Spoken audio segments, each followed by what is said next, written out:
Hello students, myself Rajesh Kumar Sharma, your biology teacher. Today we are going to start chapter first of class 11th. As you know, the chapter name is the living world.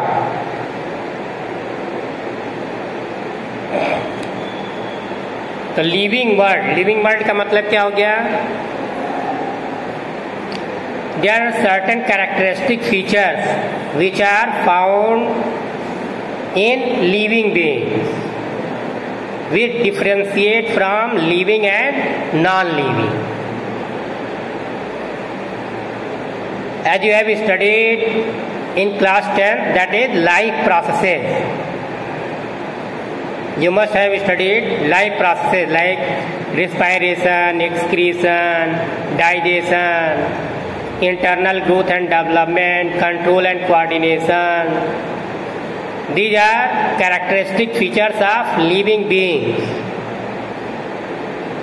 ठीक, अब देखिए ये तो characteristic feature होते हैं, लेकिन इनमें भी कुछ यूनिक होते हैं, ठीक, जो कि जो है जिनको माना गया है कि ये फीचर जो केवल लिविंग बीइंग में ही पाए जाते हैं। जैसे मान लीजिए ग्रोथ है, तो ग्रोथ आपका लिविंग एंड नॉन लिविंग दोनों में होता है। ठीक, मान लीजिए कोई कूड़ा आप बाहर रख दिए, ठीक है, या माउंटेन ही देखते हैं, माउंटेन जो है पहले छोटा होता है, धीरे धीरे उस पर जो है लेयर जमती जाती है, या कूड़ा आप फेंक दिए तो उसी के ऊपर लोग फेंकते चले जाते हैं और वो जो है, ठीक है, पाइल बनता जाता है ढेर। ठीक, तो ये भी जो है लोग कहते हैं this is also a growth. लेकिन डिफरेंस क्या है? What is the difference between this growth and living beings growth? In case of living being, growth is internal one, means उनके अंदर जो है न्यूट्रिशन जाता है, फिर सेल डिवीजन होता है, फिर ग्रोथ होता है, जबकि ये क्या है? एक्सटर्नल ग्रोथ है। ठीक, तो यही सब हम लोग स्टडी करेंगे। ठीक, ऑल लिविंग, देखिए क्या क्या फीचर्स हैं।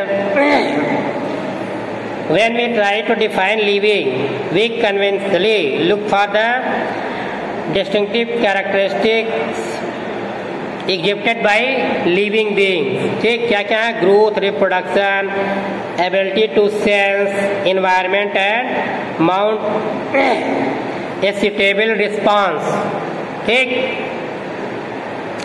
come to our mind immediately.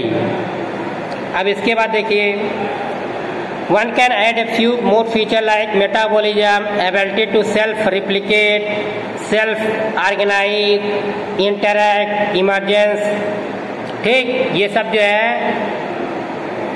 Feature होते हैं एडिशनल, जो कि लिविंग बीइंग में ही पाए जाते हैं।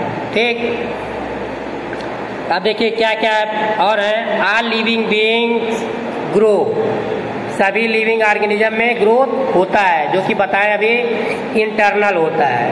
क्लियर? नेक्स्ट क्या है? रिप्रोडक्शन।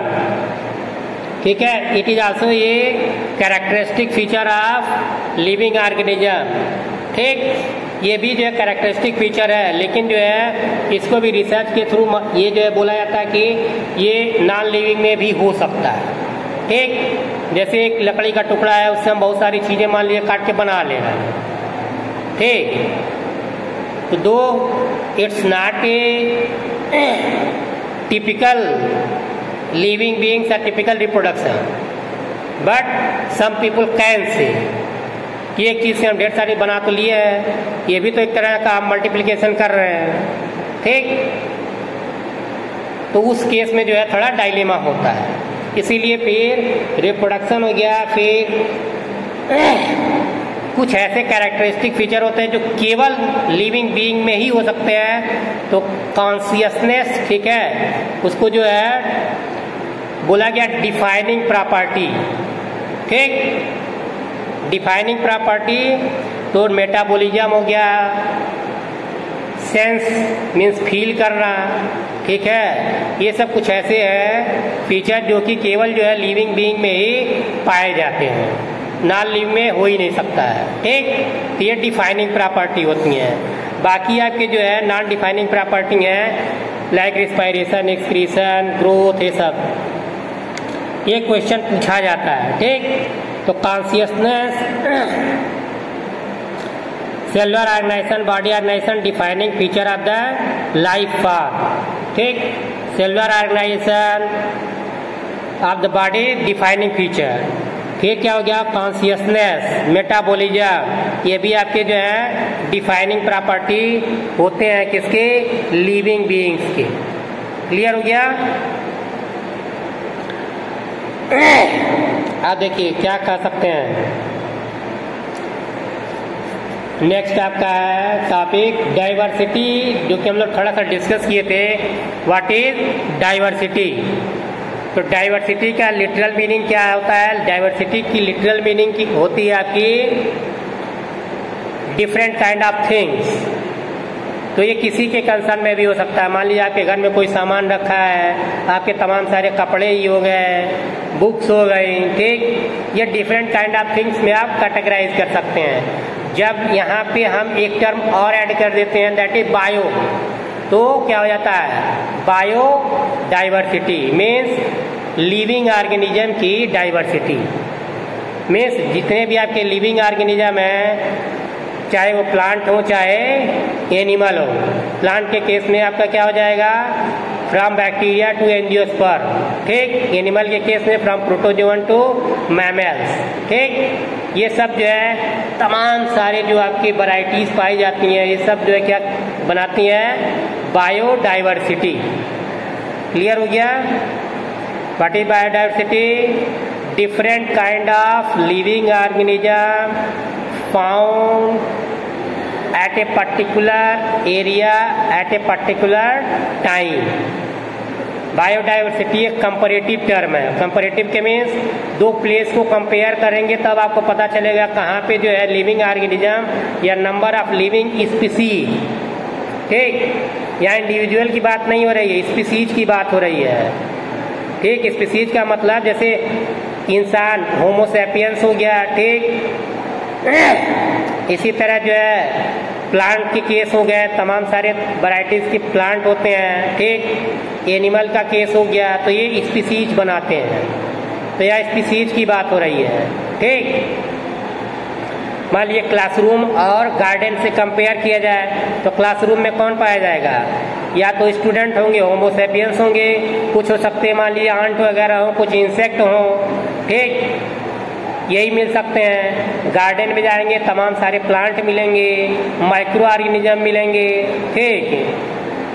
आप जाएंगे आप भी वहीं रहेंगे ही रहेंगे, ग्रासेस तमाम सारे जो है वहाँ में कंपैरेटिवली देखा जाए तो गार्डन में बायोडाइवर्सिटी अधिक होगी as compare to classroom. Means there is more biodiversity in garden as compare to classroom. इसी तरह कहीं और कंपेयर कर सकते हैं आप, ठीक। दो प्लेस ले लीजिए तो उसके लिए भी जो है आप एक्सपेरिमेंट भी कर सकते हैं कि मान लीजिए दो प्लेस चूज कर लिए, अब काउंट कर लिए कितने टाइप के एनिमल पाए जाते हैं, कितने टाइप के प्लांट यहाँ पाए जाते हैं। अब फिर दूसरे में भी उसी तरह जो काउंट कर लीजिए, कंपेयर कर लीजिए, जहाँ पे नंबर ऑफ स्पीसीज ज़्यादा पाए जाएंगे वहाँ की बायोडाइवर्सिटी ऑटोमेटिकली अधिक हो जाएगी।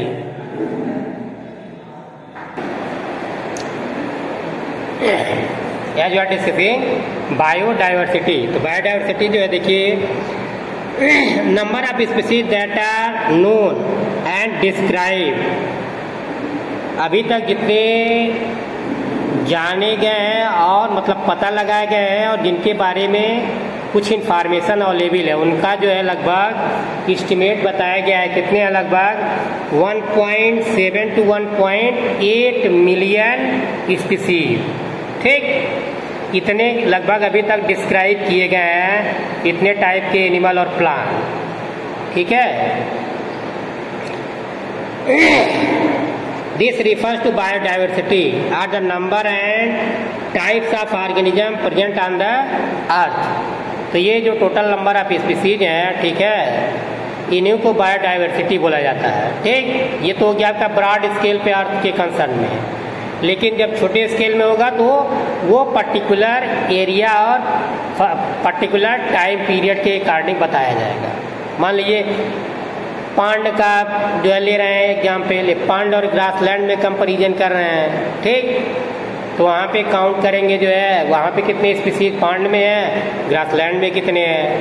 ठीक, तो ये कंपैरेटिव थिंग हो गया बायोडाइवर्सिटी का। Next topic that is nomenclature. अब देखिए नॉमेनक्लेचर की रिक्वायरमेंट क्यों है। अब इतने सारे देखिए स्पीसीज कितना हो गया, लगभग जो है 1.7 to 1.8 मीन्स लगभग 17 से 18 लाख स्पीसीज जो है अर्थ पे प्रेजेंट है। ठीक, अब हर एक स्पीसीज के बारे में और हर एक स्पीसीज के हर एक इंडिविजुअल के बारे में यदि आप डिटेल में स्टडी करना चाहेंगे तो एक सिंगल लाइफ कम पड़ेगी। ठीक, means it is very difficult और you can say it is impossible. इसीलिए जो है क्लासिफिकेशन और नॉमेनक्लेचर। अब नॉमेनक्लेचर थोड़ा सा और जान लीजिए, नॉमेनक्लेचर की क्यों जरूरत पड़ी। नॉमेनक्लेचर बेसिकली मान लीजिए जो है सेम चीज, मान लीजिए अपने इंडिया के कंसर्न में ही लेते हैं, जैसे पोटैटो आलू हो गया। ठीक, आलू या प्याज ले लीजिए। ठीक, तो हमारे यूपी में कुछ जो है प्याज को मान लीजिए प्याज बोलते हैं, महाराष्ट्र में जाएंगे उसका कुछ और नाम होता है, कांदा शायद बोला जाता है, तमिलनाडु में जाएंगे कुछ और हो सकता है बोला जा रहा हो, केरला में जाएंगे कुछ और, मलयालम में बोला जाता है, तमिलनाडु में तमिल हो गया। ठीक, कर्नाटका में जाएंगे कन्नड़ में कुछ बोला जाएगा। ठीक, तो इसी तरह जाएंगे मान लीजिए आंध्रा में तेलुगु बोला जाता है, बंगाल में जाएंगे बंगाली में कुछ बोला जाएगा। तो मीन्स सेम जो आपका ओनियन या प्याज है, ठीक, उसी के है एक ही चीज, लेकिन नाम जो है अलग अलग रीजन में अलग अलग होगा। It creates a very confusion in our own country. देखिए केवल एक कंट्री की बात बता रहे हैं, केवल अपने देश की बात हो रही है। अभी हम जब पूरे वर्ल्ड के कंसर्न मिल लेंगे तब तो और कंफ्यूजन हो जाएगा, क्योंकि यूरोप में जाएंगे वहाँ भी जो है फ्रेंच, स्पेनिश, पुर्तगीज, इंग्लिश, ठीक है, तमाम जर्मन, तमाम सारे लैंग्वेज वहाँ भी हैं। Means this creates a lot of confusion. Means एक ही चीज़ है सेम थिंग के लिए अलग अलग लैंग्वेज में अलग अलग नाम से वो जाना जाएगा। ठीक, तो इन चीज़ों को रिमूव करने के लिए जो है जूलॉजी और बॉटनी में जो है, ठीक है, इंटरनेशनल नेमिंग की गई। ठीक, मीन्स कोई एक चीज़ है तो उसका एक जो है मान लीजिए बॉटनी का कोई है, या जैसे मान लीजिए इंसान है, जूलॉजी में आते हैं तो होमो सैपियंस, तो होमो सैपियंस मीन्स इंसान। ठीक, ह्यूमन बीइंग, चाहे वो यहाँ हो, चाइना में, अमेरिका में हो, यूरोप में हो, कहीं भी हो, तो वो होमो सैपियंस ही कहलाएगा। ठीक, इसी तरह आपका मान लीजिए जो है पोटैटो की बात हम लोग कर रहे थे, तो सोलेनम ट्यूबरोसम। ठीक, सोलेनम ट्यूबरोसम होता है बॉटनिकल नेम किसका, पोटैटो का। तो ये यदि जो है जो उस सब्जेक्ट का नॉलेज रखता होगा, ठीक, तो वो चाहे इंडिया में कहीं भी जाएंगे, यूरोप में जाएंगे, अमेरिका में जाएंगे, चाइना, हर एक जगह जो है पोटैटो आलू का एक ही नाम मिलेगा आपका, सोलेनम ट्यूबरोसम यदि बोला गया तो इसका मतलब जो है वो आलू है। ठीक, इसलिए जो है ये नॉमेनक्लेचर की जरूरत पड़ी।